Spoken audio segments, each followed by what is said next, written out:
नमस्कार दोस्तों, जय हिंद जय भारत। मैं हूं CL Saini, CDRK Saini. BEd classes में आप सभी का हार्दिक स्वागत है, अभिनंदन है। दोस्तों, आपके द्वारा आपके बीएड पाठ्यक्रम, डीएड पाठ्यक्रम, बीए बीएड पाठ्यक्रम और बीएससी बीएड पाठ्यक्रम पर आधारित जो भी टॉपिक आप द्वारा हमारे इस हेल्पलाइन नंबर पर भेजे जाते हैं, उनको हमारे द्वारा आपसे चर्चा करने का प्रयास किया जाता है। आज की लाइव क्लास में हम आपसे बातचीत करेंगे जो आपका एक टॉपिक है, भाषा कौशल, लैंग्वेज स्किल। इस भाषा कौशल के बारे में कि भाषा कौशल क्या है, इसकी परिभाषाएं क्या है, इसके कौन कौन से प्रकार है और विशेषताएं क्या है। दोस्तों, यह टॉपिक आपका जो पेपर है पाठ्यक्रम से पार भाषा, इसमें भी है और ये हिंदी शिक्षण के अंतर्गत भी है।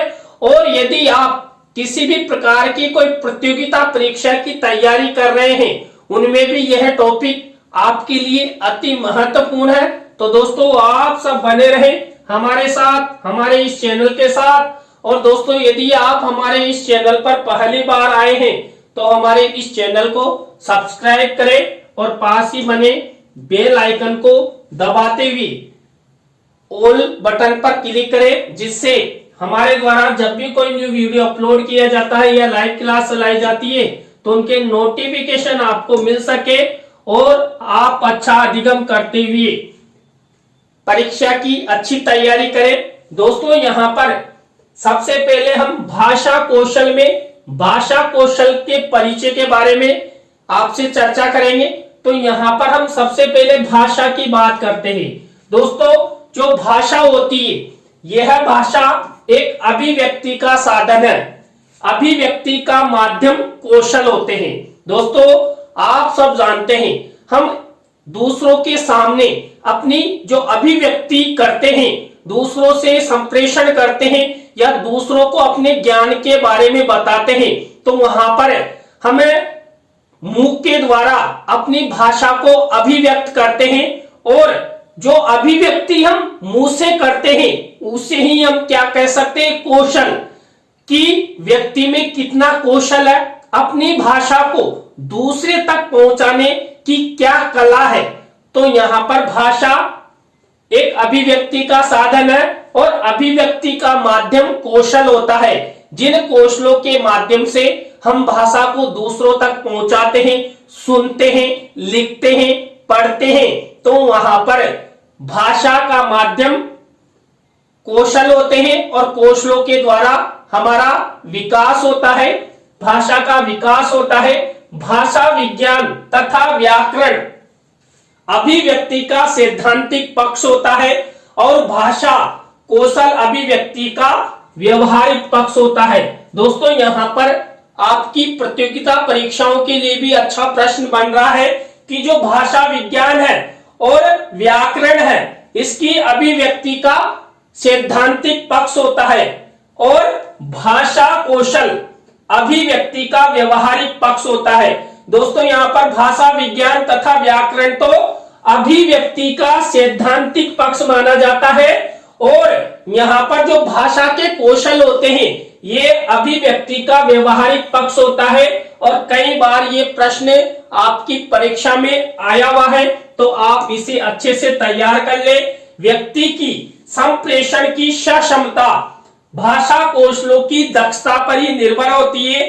भाषा की प्रभावशीलता का मानदंड बोधगम्यता होती है। दोस्तों, यहाँ पर यदि हम दूसरे के सामने या अन्य व्यक्तियों से अच्छा संप्रेषण करते हैं, वही भाषा कौशलों की दक्षता होती है। यदि हम अपनी अभिव्यक्ति दूसरों से सही से नहीं कह पाते हैं तो वहां पर भाषा की सही अभिव्यक्ति नहीं मानी जाएगी। इसलिए चाहे बालक हो या बालिका हो, युवा हो या वृद्ध हो, उन सब में भाषा कौशलों का विकास होना आवश्यक है, जिससे वो अपने जो कौशल है उनके द्वारा अपनी भाषा की अभिव्यक्ति दूसरों के सामने प्रस्तुत कर सके, संप्रेषण कर सके और संप्रेषण करते हुए अपने विकास के बारे में चर्चा कर सके।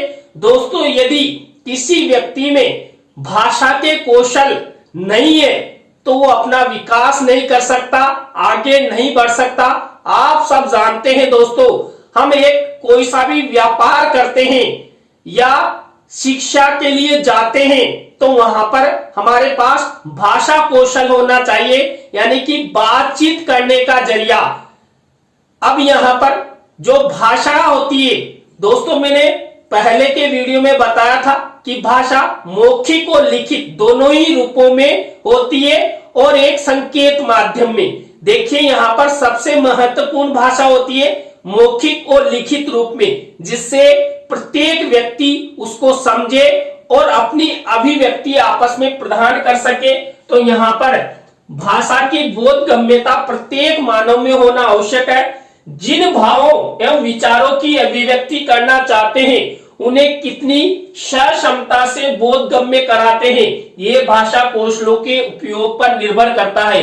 दोस्तों, यहाँ पर हम सब शिक्षक बनने जा रहे हैं, आप सब शिक्षक बनने का प्रशिक्षण ले रहे हैं और कक्ष में आप सब छात्र छात्राओं को शिक्षण करवाएंगे। तो आप सबका जो भाषा के कौशल है, इन भाषा के कौशलों का विकास होना अति आवश्यक है। जब हम कक्षा में पढ़ाते हैं तो अपना जो भाषण कौशल है वो ऐसा होना चाहिए जिससे पीछे बैठे हुआ छात्र भी आसानी से सुन सके, स्पष्ट सुन सके कि हमारे शिक्षक द्वारा क्या कहा जा रहा है, क्या बताया जा रहा है, क्या समझाया जा रहा है। तो हमेशा एक शिक्षक का भाषा कौशल अच्छा होना चाहिए जिससे छात्रों में अच्छा ज्ञान, अच्छा अधिगम हो सके। तो यहां पर चाहे शिक्षक हो या कोई सा भी व्यक्ति हो, जिसमें जितनी भाषा की अभिव्यक्ति करने की क्षमता होगी, बोधगम्यता होगी, वही अपना विकास कर सकता है। भाषा कौशल भाषा का व्यवहारिक पक्ष है। दोस्तों, यहां पर हम भाषा कौशल का परिचय का अध्ययन कर रहे हैं। यहां पर देखिए भाषा के माध्यम क्या बताए हैं, भाषा के माध्यम भाषा कौशल बताए हैं। तो यहाँ पर भाषा कौशल भाषा का व्यवहारिक पक्ष माना जाता है। आपकी प्रतियोगिता परीक्षाओं हेतु ये प्रश्न भी अति महत्वपूर्ण है कि भाषा कौशल आपकी परीक्षा में आ सकता है कि भाषा का व्यवहारिक पक्ष क्या है। तो भाषा का व्यवहारिक पक्ष है भाषा कौशल, लैंग्वेज स्किल्स, जिसके माध्यम से हम अपनी अभिव्यक्ति दूसरों के सामने व्यक्त करते हैं। तथ्यों, भावों, विचारों तथा कौशल में शारीरिक अंगों, ज्ञान इंद्रियों, कर्मेंद्रियों को क्रियाशील रहना पड़ता है। दोस्तों, यदि हमें अपने कौशलों का विकास करना है, अपनी अभिव्यक्ति दूसरों के सामने प्रस्तुत करनी है, तो हमें क्या करना होगा? जो हमारे शारीरिक अंग है, हमारी जो ज्ञानेंद्रिया है, कर्मेंद्रिया है, उन सबको क्रियाशील रखना पड़ेगा। देखिए दोस्तों, आप सब जानते हैं एक शिक्षक जब छात्रों को शिक्षण करवाता है तो वो अपनी ज्ञानेंद्रियों, अपनी कर्मेंद्रियों को सक्रिय रखता है, तभी जाकर वो छात्र छात्राओं को अच्छा शिक्षण करवा सकता है। और हम जब दूसरों के सामने अपनी भाषा की अभिव्यक्ति करते हैं उस समय भी हम हमारे शरीर की ज्ञानेंद्रियों और कर्मेंद्रियों को सक्रिय रखते हैं, तभी जाकर हम दूसरों के सामने अच्छी अभिव्यक्ति प्रदान कर सकते हैं। दोस्तों, आपने नेताओं को देखा होगा, वो देखिए अपने भाषणों के द्वारा लोगों का मन मोह लेते हैं और अपने पक्ष में वोटिंग करने के लिए मजबूर कर देते हैं। तो वैसी कला हम सब में होनी चाहिए। यहाँ पर चाहे वाचन कौशल हो या भाषण कौशल हो या लिखित कौशल हो, यानी कि भाषा के जो चारों कौशल है उन सबका विकास एक शिक्षक में होना अति आवश्यक है। इसलिए ये आपके पाठ्यक्रम में विशेष रूप से एक नहीं 2-2 पेपरों में रखे गए हैं। तो यहाँ पर यदि हम जितने क्रियाशील होंगे उतने ही हमारे भाषा कौशलों का विकास होगा। भाषा कौशल मुख्य माध्यम का कार्य करते हैं। दोस्तों, जो भाषा कौशल है उनकी अभिव्यक्ति हम अपने मुख्य माध्यम से करते हैं। तो यहाँ पर यह भी एक अच्छा प्रश्न बनता है कि भाषा कौशल मुख्य माध्यम का कार्य करते हैं, यानी किसका माध्यम का कार्य करते हैं? मुख्य माध्यम का। तो यहाँ पर भाषा कौशल के द्वारा ही हम अपना विकास कर सकते हैं, आगे बढ़ सकते हैं।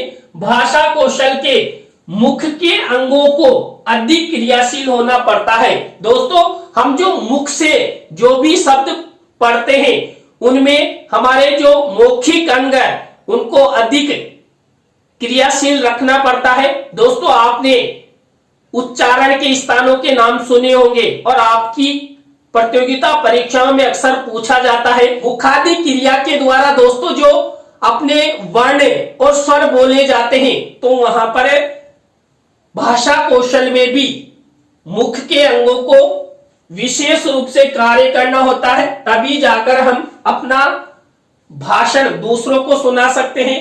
शारीरिक अंगों के साथ साथ ज्ञानेंद्रिया तथा कर्मेंद्रिया भी सक्रिय रहती है। देखिए, हमने पहले ही बात कर ली कि हमारे शरीर की ज्ञानेंद्रिया और कर्मेंद्रिया जितनी सक्रिय रहेगी हमारा उतना ही भाषाई कौशल अच्छा होगा, भाषा कौशलों का विकास होगा। इस प्रकार भाषा की पूर्णता हेतु भाषा विज्ञान, व्याकरण तथा भाषा का बोध होना आवश्यक है। दोस्तों, यदि हम सबको, आप सबको भाषा का अच्छा विकास करना है, भाषण कौशल अच्छा हो, कैसे हम कक्ष में छात्रों को अच्छा पढ़ाएं, इसके लिए हम सब शिक्षकों को क्या करना होगा? हमारी जो ज्ञानेंद्रिया है, हमारी जो कर्मेंद्रिया है, हमारा जो व्याकरणिक ज्ञान है, भाषा विज्ञान है, उन सब का बोध होना अति आवश्यक है। तभी जाकर हम बच्चों को अच्छे से शिक्षण कार्य करवा सकते हैं और अपने साथ साथ छात्रों को भी अच्छा ज्ञान प्रदान कर सकते हैं। दोस्तों, इसके बाद देखिए, यहाँ पर हम अध्ययन करते हैं भाषा कौशल की विशेषताएं। जो लैंग्वेज स्किल्स है उनकी क्या क्या विशेषताएं हैं। यहाँ पर पहली विशेषता देखिए, भाषा कौशल के विस्तृत विवेचन से विशेषताएं एवं प्रकृति का बोध होता है। और भाषा कौशल की जो सामान्य विशेषताएं वो निम्नलिखित है। तो यहाँ पर देखिए, कौशल भाषा का व्यवहारिक पक्ष है। तो यहाँ पर जो लैंग्वेज स्किल्स होते हैं ये भाषा का व्यवहारिक पक्ष माना जाता है और आपकी प्रतियोगिता परीक्षाओं हेतु भी अच्छा प्रश्न बनता है कि भाषा का व्यवहारिक पक्ष कौन होता है। भाषा का व्यवहारिक पक्ष हमारे जो कौशल हैं वो होते हैं। भाषा कौशल संप्रेषण का साधन तथा मुख्य माध्यम है। देखिए, यहाँ पर जो भाषा कौशल होते हैं, भाषाई कौशल होते हैं, ये संप्रेषण का साधन होते हैं। दोस्तों, भाषा के कौशलों के द्वारा ही हम दूसरों के सामने अपनी अभिव्यक्ति प्रदर्शित करते हैं, दूसरों से संप्रेषण करते हैं और हमारे जीवन का मुख्य माध्यम ही भाषा कौशल होते हैं, जिससे हम अपने आचारों विचारों को दूसरों के सामने व्यक्त करते हुए हम अपने जीवन से संबंधित कई ऐसे कार्य करते हैं। मान लीजिए शिक्षा के क्षेत्र में या किसी व्यवसाय के क्षेत्र में। भाषा कौशल में मानसिक शारीरिक अंगों, ज्ञानेंद्रियों तथा कर्मेंद्रियां क्रियाशील होती है। दोस्तों, जब हम भाषा कौशल के माध्यम से हम अपनी अभिव्यक्ति दूसरों के सामने प्रस्तुत करते हैं, तो जो हमारी ज्ञानेंद्रिया है, कर्मेंद्रिया है, इन सबको सक्रिय रखना पड़ता है। तो यहाँ पर भाषा कौशलों की विशेषताओं में यह अति महत्वपूर्ण बिंदु है। भाषा कौशल अर्जित किए जाते हैं, इसके लिए प्रशिक्षण तथा अभ्यास किया जाता है। दोस्तों, जो भाषा कौशल है ये हमें जन्म होते ही प्राप्त नहीं होते, यानी मां के गर्भ से हमें भाषा कौशल नहीं मिल पाते हैं। भाषा कौशलों को हमें अर्जित करना होता है। देखिए, जब बालक का जन्म होता है, बालक के जन्म के बाद वो परिवार के सानिध्य में रहता है और जब वो बोलने लगता है तो धीरे धीरे बालक की भाषा का विकास होता है, बालक बोलना सीखता है, फिर विद्यालय में जाता है तो बोलने के साथ साथ वो लिखने का कार्य भी करता है। बालक सुनना, लिखना, पढ़ना आदि सब कार्य यानी चारों कौशलों का विकास यहाँ पर बालक का प्रशिक्षण और अभ्यास के द्वारा ही होता है। जितना अधिक हम अभ्यास करेंगे उतना ही हमारे भाषाई कौशलों का विकास होगा। यदि हमने अभ्यास कार्य नहीं किया तो हम अच्छा भाषाई कौशल दूसरों के सामने व्यक्त नहीं कर सकते। भाषा कौशल में प्रत्यक्षीकरण तथा मानसिक व्यवस्था की आवश्यकता होती है। दोस्तों यहाँ पर जो भाषाई कौशल है इसमें प्रत्यक्षीकरण यानी कि अपने कौशल को दूसरों के सामने हम तभी प्रदर्शित कर सकते हैं जब हमारे सामने श्रोता हो। आप सब जानते हैं जब एक शिक्षक कक्ष में पढ़ाता है तो सामने स्टूडेंट होते हैं और उन स्टूडेंट को शिक्षक अच्छे से शिक्षण करवाने का प्रयास करता है। तो यहाँ पर भाषा कौशल में प्रत्यक्षीकरण और मानसिक व्यवस्था की आवश्यकता होती है। देखिए हम अपनी अभिव्यक्ति दूसरों के सामने प्रदर्शित कर रहे हैं लेकिन हमारा मानसिक स्वास्थ्य अच्छा नहीं है तो हम कुछ नहीं कर सकते। तो भाषा कौशल में मानसिक व्यवस्था होना आवश्यक है यानी कि व्यक्ति अच्छा होना चाहिए कि अपने विचारों को दूसरों के सामने कैसे प्रस्तुत करता है, अपने विचारों के द्वारा दूसरों का मन कैसे मोह लेता है। मान लीजिए भाषा कौशल के अंतर्गत कोई व्यक्ति दूसरों को गाली निकालेगा तो कोई भी सहन नहीं करेगा। तो हमेशा हमारा मानसिक स्वास्थ्य अच्छा होना चाहिए तभी जो भाषा कौशल है उनकी अच्छी अभिव्यक्ति हम कर सकते हैं। भाषा कौशल के दो घटक होते हैं, पाठ्य वस्तु तथा अभिव्यक्ति। दोस्तों यहाँ पर जो भाषा कौशल होते हैं उन भाषा कौशल के दोनों घटकों में पाठ्य वस्तु और अभिव्यक्ति का महत्वपूर्ण स्थान होता है। दोस्तों जब कोई बालक या व्यक्ति पाठ्य वस्तु को पढ़ेगा, उसका अभ्यास करेगा, तभी वो दूसरों के सामने अपनी अभिव्यक्ति प्रदान कर सकता है। यदि विषय वस्तु नहीं होगी तो उसे पता ही नहीं चलेगा कि मुझे क्या बोलना है। दोस्तों अभी मान लीजिए मैं आपको पढ़ा रहा हूं तो यहाँ पर मेरे सामने क्या है, ये विषय वस्तु है। इसको देखकर मैं आपको समझाने का प्रयास कर रहा हूं कि भाषाई कौशल क्या है, भाषाई कौशल की क्या क्या परिभाषाएं हैं, भाषाई कौशलों की क्या क्या विशेषताएं हैं। तो हमारे पास भाषा कौशल के प्रदर्शन हेतु पाठ्य वस्तु का होना अति आवश्यक है जिससे हम अच्छी अभिव्यक्ति कर सके। भाषा कौशल के दो प्रभाव होते हैं, लिखना पढ़ना तथा बोलना और सुनना। देखिए यहाँ पर आपकी प्रतियोगिता परीक्षाओं में इस तरह के प्रश्न आ सकते हैं कि भाषा कौशल के दो घटक कौन कौन से हैं या भाषा कौशल के दो प्रवाह कौन से हैं। देखिए यहाँ पर हमारे जो चारों कौशल है उनके जोड़े बना दिए गए, लिखना और पढ़ना एक साथ है तो ये प्रथम प्रवाह हो गया और बोलना और सुनना ये दूसरा प्रवाह। इस तरह आपकी परीक्षा में यहाँ पर इस तरह के प्रश्न उठकर आते हैं तो आप इन्हें अच्छे से तैयार कीजिएगा। भाषा कौशल का मुख्य उद्देश्य बोधगम्यता है। देखिए हम सबको जितनी बोधगम्यता होगी उतना ही हमारा भाषा कौशल अच्छा होगा। तो इस तरह ये भी अच्छा प्रश्न बनता है। भाषा कौशल से संप्रेषण की सक्षमता का विकास होता है। दोस्तों हमारे पास जितना भाषाई कौशल अच्छा होगा तो हम दूसरों के साथ संप्रेषण भी अच्छा कर सकेंगे। यदि हमारे पास भाषाई कौशल नहीं है, भाषाई कौशल अभिव्यक्तिकरण की क्षमता नहीं है तो हम संप्रेषण भी अच्छा नहीं कर सकते। इसलिए चाहे बालक हो, बालिका हो, युवा हो, वृद्ध हो, सबके पास क्या होना चाहिए, भाषाई कौशल होना चाहिए जिससे दूसरों के सामने या दूसरों से जब वो बातचीत करे तो वो अच्छा संप्रेषण करे।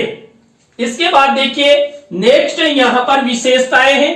भाषा कौशल से शाब्दिक अंतः प्रक्रिया होती है। दोस्तों यहाँ पर जब हम मुख से अपने भाषा कौशलों को व्यक्त करते हैं यानी कि शब्दों का उच्चारण करते हैं, देखिए हम मुख से स्वरों का भी और व्यंजनों का भी यानी वर्णमाला का उच्चारण करते हैं। तो इसलिए यहाँ पर जो हमारे मुख के द्वारा जो वर्णमाला बाहर निकाली जाती है, उसके द्वारा क्या होती है, अंतः क्रिया होती है। देखिए, जब कक्ष में शिक्षक पढ़ाता है तो वहां पर शिक्षक और छात्र के मध्य अंतः क्रिया होती है। किनके माध्यम से? शाब्दिक माध्यम से होती है। ज्यादातर एक शिक्षक मुंह से बोलता है और छात्रों को समझाता है, और छात्रों में किसी भी प्रकार की कोई शंका होती है तो छात्र उनसे प्रश्न करते हैं। तो इस तरह यहाँ पर भाषाई कौशलों से शाब्दिक अंतर प्रक्रिया होती है, जिससे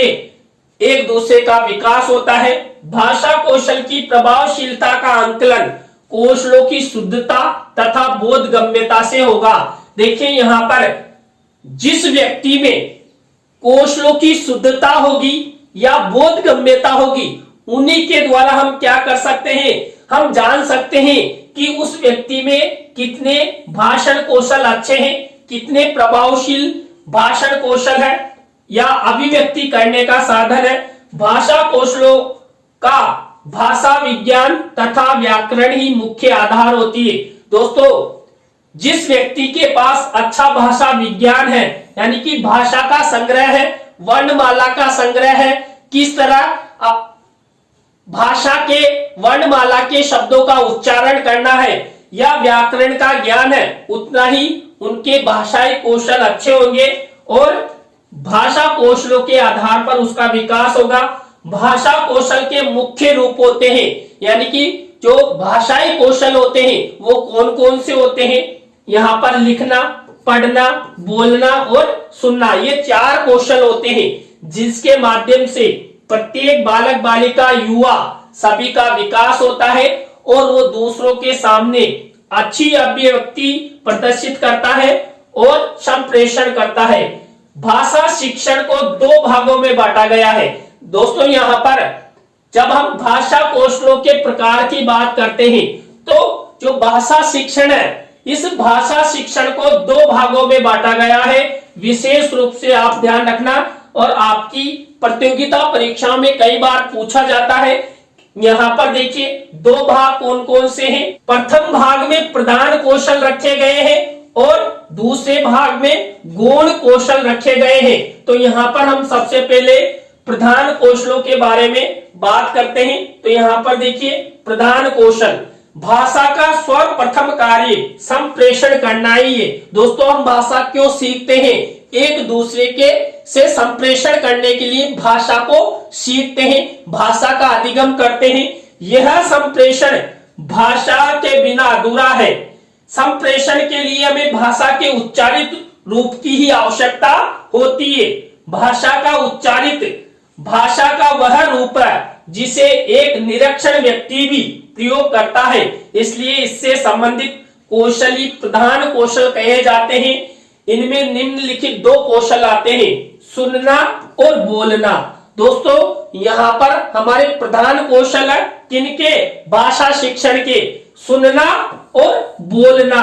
देखिए, बालक जब भाषा सीखता है तो सबसे पहले बालक क्या करता है? सुनता है, और सुनने के बाद वो बोलना सीखता है। आपने देखा होगा कि बालक मातृभाषा को अधिक बोलता है, सीखता है। वो क्यों? क्योंकि बालक माता के पास अधिक रहता है, तो माता जैसा बोलती है वैसे ही उनके बालक ग्रहण करते हैं। तो यहाँ पर बालक सबसे पहले क्या करेंगे? सुनेंगे, यानी लिसनिंग करेंगे, उसके बाद बोलेंगे, स्पीकिंग करेंगे। तो यहाँ पर जैसा सुनेंगे वैसा ही वो बोलेंगे। क्यों? क्योंकि बालक भाषा का अधिगम अनुकरण के द्वारा सीखते हैं। और जब वो विद्यालय में जाते हैं तो वहां पर विद्यालय के शिक्षक भी बालकों में भाषाई कौशलों का और विकास करते हैं। तो ये 2 यहाँ पर जो हमारे 4 कौशल थे, उनमें से ये 2 प्रधान कौशल माने गए हैं। और प्रधान कौशलों के माध्यम से ही सबसे पहले हम भाषा का संप्रेषण करते हैं, भाषा के शब्दों का उच्चारण करते हैं। उच्चारण करते हुए हम सीखते हैं कि व्यक्तियों के साथ हमें कैसा संप्रेषण करना है, कैसे बातचीत करनी है, कैसे अपने विचारों को अभिव्यक्त करना है। यदि हम दूसरों के सामने अपने विचारों को अच्छे से अभिव्यक्त कर देते हैं तो ये कहा जाता है कि बालक में अच्छे कौशलों का विकास हो चुका है। इसके बाद गौण कौशल, बालक अपनी प्रारंभिक भाषा परिवार और समाज से सीखता है। समाज से तात्पर्य यहाँ पर विद्यालय भी आ जाता है। परिवार और समाज ही भाषा सीखने का उसका प्रथम स्कूल माना जाता है। देखिए तभी तो कहा जाता है कि बालक की प्रथम पाठशाला उसका परिवार होता है और प्रथम शिक्षिका उसकी माता होती है, जो बालक को शिक्षा प्रदान करती है। और माता सबसे पहले बालक को क्या सिखाती है? बालक के पालन पोषण के साथ साथ माता बालक को बोलना सिखाती है।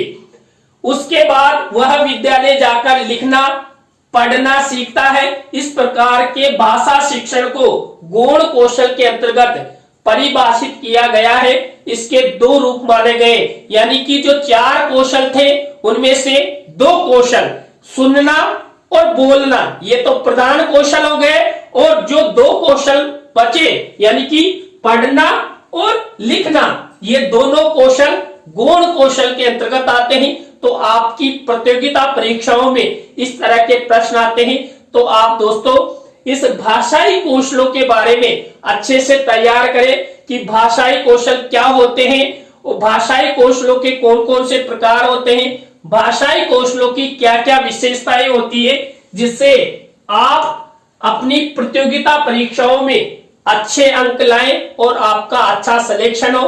तो दोस्तों आज की लाइव क्लास के अंतर्गत हमने आप सबको जो आपका पेपर है पाठ्यक्रम से पार भाषा और हिंदी शिक्षण और जिस प्रतियोगिता परीक्षा की आप तैयारी कर रहे हैं उन सबके लिए अति महत्वपूर्ण टॉपिक लाए थे, भाषा कौशल। अब भाषा कौशल का परिचय हमने आपको बताया, उसके प्रकार बताए, उसकी विशेषताएं बताई।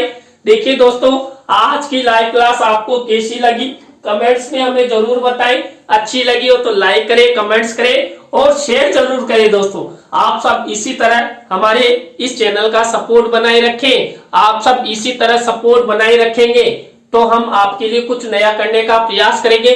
और दोस्तों आप भी चाहते हैं कि सैनी सर द्वारा हमारे कंटेंट पर वीडियो बनाए जाएं, तो दोस्तों आप हमारे इस हेल्पलाइन नंबर पर हमसे कांटेक्ट कर सकते हैं। तो दोस्तों आज की लाइव क्लास में बस इतना ही।